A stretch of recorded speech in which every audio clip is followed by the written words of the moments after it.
America is another name for opportunity. Ralph Waldo Emerson. America is a tune. It must be sung together. Gerald Stanley Lee. America is the land of the second chance.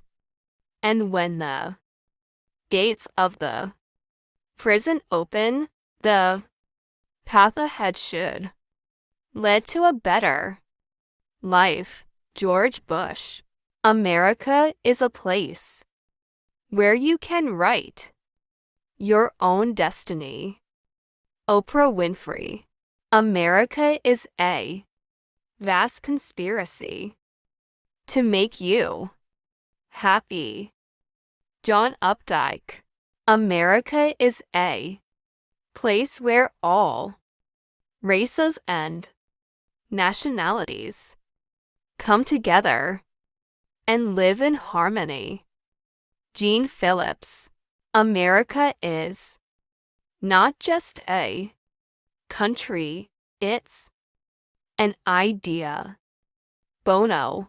America is a nation with a mission, and that mission comes from our most basic beliefs. George W. Bush.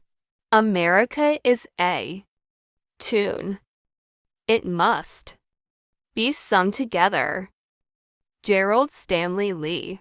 America is a nation that conceives many odd inventions for getting somewhere, but it can think of nothing to do once it gets there. Will Rogers.